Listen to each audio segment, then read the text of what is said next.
Happy September, Leos.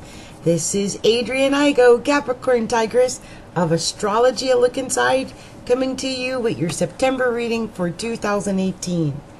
So the big emphasis for you this month, Leo, is going to be, it starts out with the emphasis in your second house of money. There's, Virgo is there, the sun is in Virgo, Mercury's in Virgo, and on the 9th of the month, there's going to be a new moon in Virgo, and that's actually going to be very good for all things that have to do with you making money.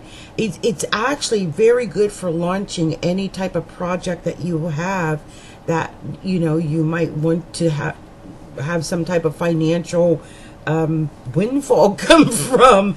So if you've got something in the works, if you've been thinking about some project that you've been working on, then definitely this new moon in Virgo on the 9th of September is going to really help to increase, hopefully, your finances, your personal finances, with the sun down in the second house, Mercury down in the second house, and then the new moon in the second house. The 9th of September should be a very good day. I would say the 9th, the 10th, the 11th, maybe even the 12th of September are going to be some really good days for you to make bank, make good money. Now, on the, and I want to say something else too. During the month, Pisces is on the opposite side in the 8th house. And the 8th house is the money that you receive from other people. It can also indicate your partner's money. And so you've got Neptune there. And Neptune is kind of confusing in that area. So I don't know if that means that your partner might not be working, or they might not have the money that they're supposed to have, or that you might not have a partner, but you've got confusion, or you're just not sure what to do in the area of things like insurance and taxes and annuities and things like that, things that are very asset, like your assets, like taxes. The 8th house is such a deep house. It's such a heavy house. It's, they always think about sex, death, and taxes. That's the 8th house. And Neptune is there affecting that. So things like sex, health, and taxes are being affected by confusion and delusion right now. So you really need to be on top of that. Okay. Mars is going to be going from Capricorn into Aquarius again, and thank goodness is going to be going direct and forward motion from this point on. And Aquarius is actually the opposite of Leo, and it's going to be going into your solar 7th house of partnerships. Now, the 7th house can also rule open enemies, and it can also rule like business partnerships. So it could be something of that nature, or any important relationship to you, a serious relationship. But be aware that Mars is going there. And Mars is, it can be aggressive. And so that's going to be in your 7th house. And it sometimes tends to lead to arguments when it's in the 7th house. I should know. I've got Mars in the 7th house in Leo, by birth. And it does tend to be a little bit problematic. Be aware of that you might be coming off a little aggressive with other people, and you might not even be aware of it. I want to also point out that, Uranus is in Taurus again, or moving forward in Taurus. And the thing about that is that Taurus is, square Leo, and it's in the early degrees. So it is possible, I'm not saying it will happen for all, but it is possible for those born in the early degrees of Leo to have some type of T-square here, where, the early degrees of Mars and those early degrees of Uranus T-square your sun in the early degrees of Leo. So please be aware of that. That would be your solar 7th house, which is enemies, and your 10th house, which is your career. And whenever I think of enemies and career, I think look out, watch out, be cautious about your work, your career. Now, speaking about work, not career so much or reputation, but work. That's indicated by your 6th house. And you've got a full 6th house. There's a lot of emphasis, a lot going on with the 6th house in the month of September. And this is because, as I mentioned, Mars goes from 28 degrees of Capricorn into Aquarius. But Mars in a Capricorn, you know, that's the big picture. It's exalted. And that's your 6th house. And it's going to be there up until, I mean, it's about to go out of it, of course. But it's Mars is going to be in your solar 6th house until the 10th of September. So whatever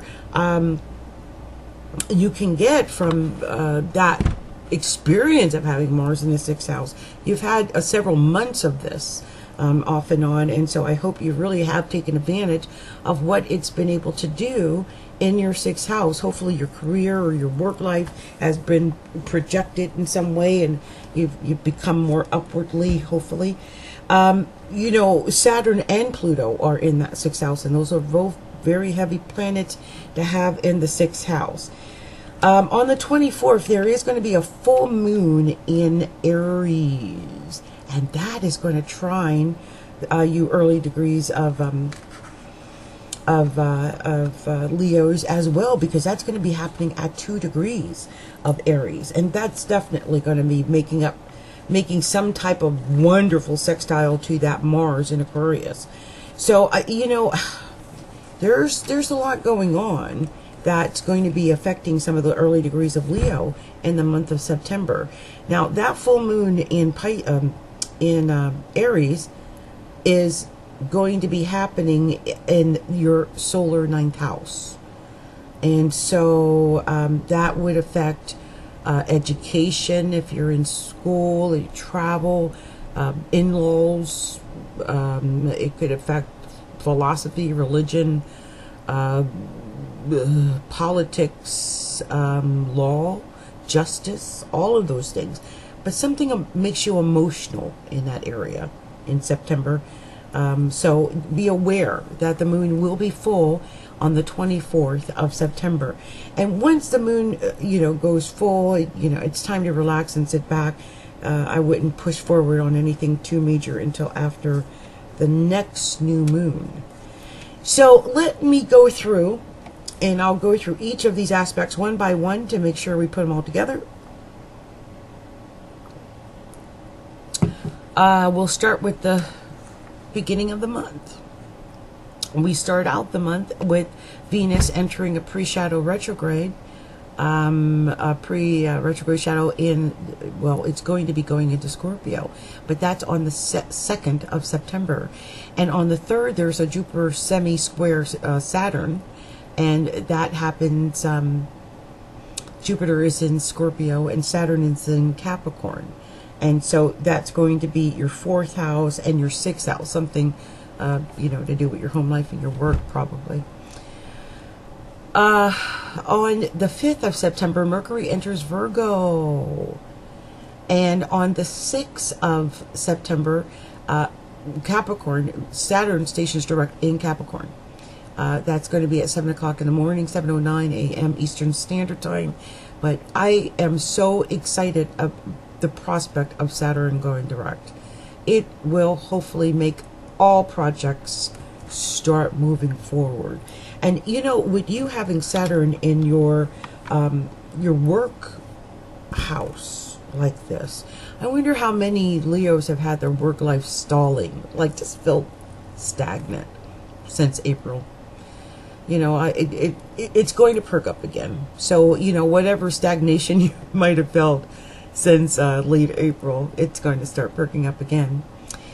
Let's see here. On the 9th, again, on 9th, Venus enters Scorpio on the 9th, and there's that new moon in Virgo, which we discussed, at 17 degrees of Virgo on the 9th.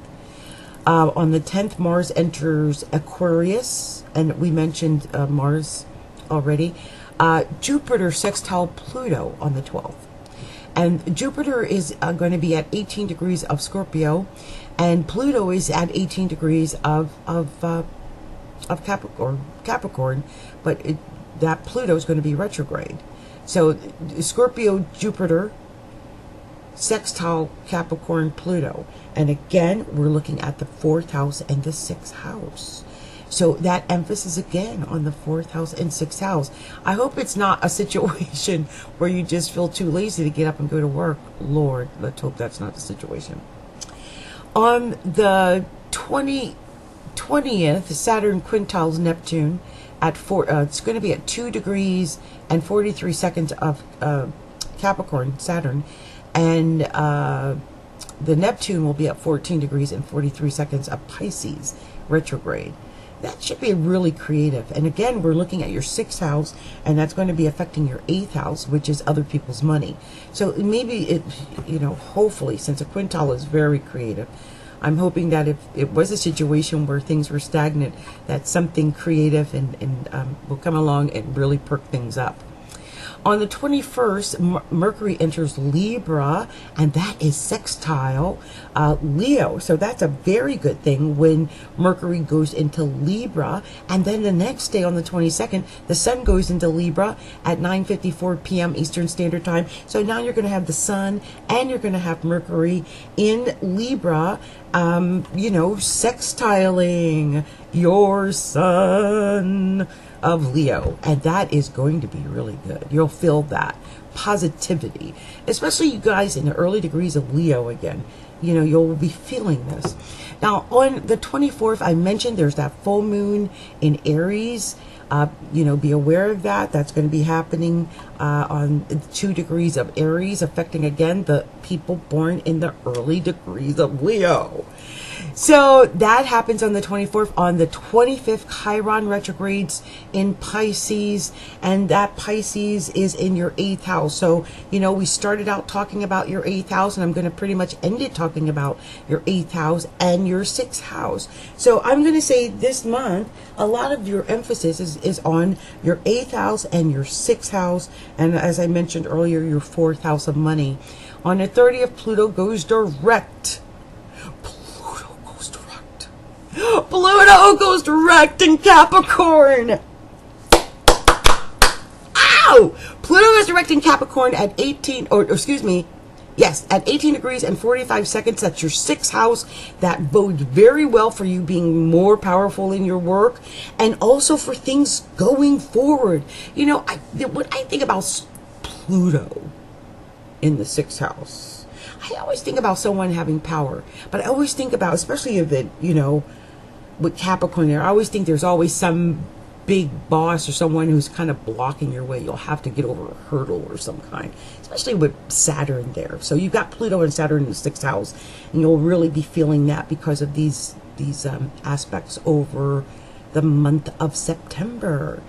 I will say one last thing, and that is that Venus retrogrades in the sign of Scorpio, 10 degrees and 50 seconds of Scorpio on October 5th.